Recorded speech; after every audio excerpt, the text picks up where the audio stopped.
Dans cette vidéo, on va s'intéresser à un cas un peu particulier, c'est le cas du contact ponctuel. On a vu le cas du contact ponctuel classique, mais on va s'intéresser au cas où on a roulement sans glissement. C'est le cas de la roue sur le sol, par exemple, lorsque la roue ne dérape pas. Le contact ponctuel, oui, donc c'est un cas un peu particulier. Pourquoi? Parce que P, c'est le point de contact entre S1 et S2. Mais on a un point P appartenant à S1 qu'on peut lier à S1, un point P appartenant à S2 qu'on peut lier à S2, mais dans les faits, le point P n'appartient ni à S1 ni à S2. C'est un point géométrique de contact, c'est pas un point matériel, d'accord? C'est parce que ce point change au fur et à mesure que ma roue avance, par exemple. D'accord? Je prends l'exemple d'une roue sur le sol. La roue sur le sol, ma roue lorsqu'elle tourne, le point de contact, il va parcourir l'ensemble de la route. Alors que par rapport à la roue, le point qui à un instant T touché le sol, il va faire quoi? Il va faire ça. Il était ici, ma roue elle tourne, le point il se retrouve ici, la roue elle l'a encore tourné, ce même point il se retrouve en haut. Donc vous voyez, le point de contact à un instant T se retrouve ne plus appartenir à ce même point de contact, au contact quelques secondes plus tard.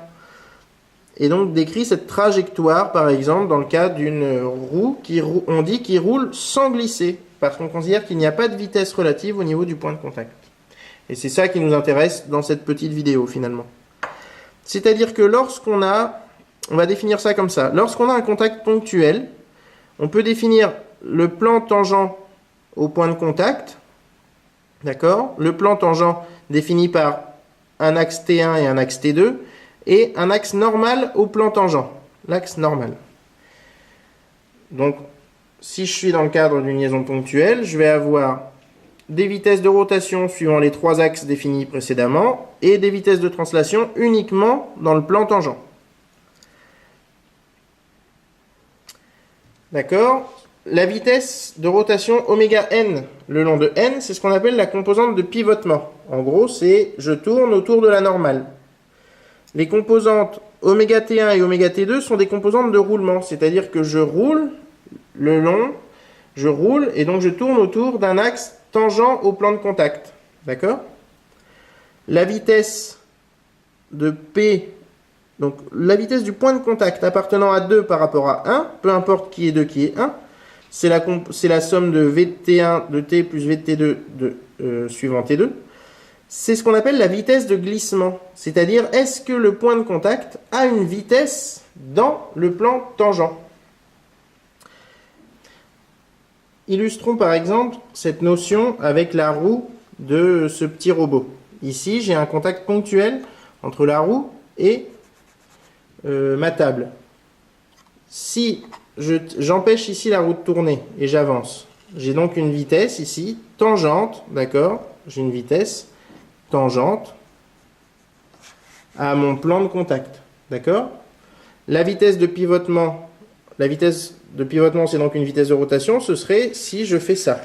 Là, ma roue est en train de pivoter par rapport à la table, d'accord? Là, elle pivote. Par contre, je vais la laisser tourner maintenant. Si j'ai une vitesse suivant un axe de rotation suivant un des axes contenus dans le plan de la table, par exemple comme ceci, d'accord? Hop, je reprends avec cette roue-là, d'accord? Ici, j'ai bien une vitesse de roulement. C'est la composante de roulement de ma vitesse de rotation, parce que ça roule, c'est l'axe. Vous voyez, il est contenu, l'axe de rotation, il est toujours contenu dans le plan de la table. D'accord? Quand on a roulement sans glissement, c'est exactement le cas de notre robot, eh bien la vitesse tangente, la vitesse de déplacement du point de contact est nulle entre 2 et 1. Ça veut dire quoi? Ça veut dire que par exemple, lorsque je fais rouler cette roue, vous voyez, à chaque instant, le point de contact entre la roue et le sol n'a pas de vitesse. À chaque instant, ce point est fixe et la roue tourne autour, puis elle tourne autour du point juste à côté, etc. D'accord? Ici, j'ai roulement sans glissement. Alors que si je prends, par exemple, cette petite roue-là, qui est lisse, ici, je peux très bien avoir roulement avec glissement. C'est-à-dire que ma roue, elle tourne, mais des fois, alors vous ne le voyez pas forcément très bien, on va essayer de zoomer.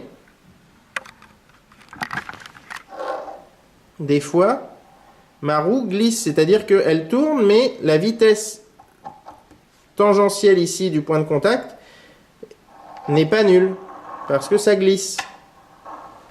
Et donc là, j'ai roulement avec glissement. Donc roulement sans glissement, ce qu'il faut que vous reteniez, c'est ça. La vitesse du point de contact de 2 par rapport à 1 est nulle, vecteur nul. Ce qui veut dire, si je fais une composition des vitesses, que j'ai la vitesse de 2 par rapport à 0, qui sera un autre solide, sera égale à la vitesse du point P appartenant à 1 par rapport à ce même autre solide. C'est la condition de roulement sans glissement que vous devez connaître. Si on vous dit condition de roulement sans glissement, la vitesse du point de contact entre l'un et l'autre est égale à vecteur nul. Par exemple ici, bon, j'ai pris l'exemple de notre kéké. Notre kéké à moto, lui, il n'a pas roulement sans glissement ici. Sa roue, elle a une vitesse tangentielle puisqu'il bloque la moto. Ce qui veut dire qu'en plus, il y a du frottement. Donc sa roue a de la vitesse. S'il y a du frottement, ça dégage une chaleur et il brûle son pneu. Alors qu'en principe, il devrait tenter de rouler sans glissement, c'est-à-dire que sa roue ne glisserait pas sur le sol et le pneu ne chaufferait pas. C'est ce que je fais ici avec le petit robot.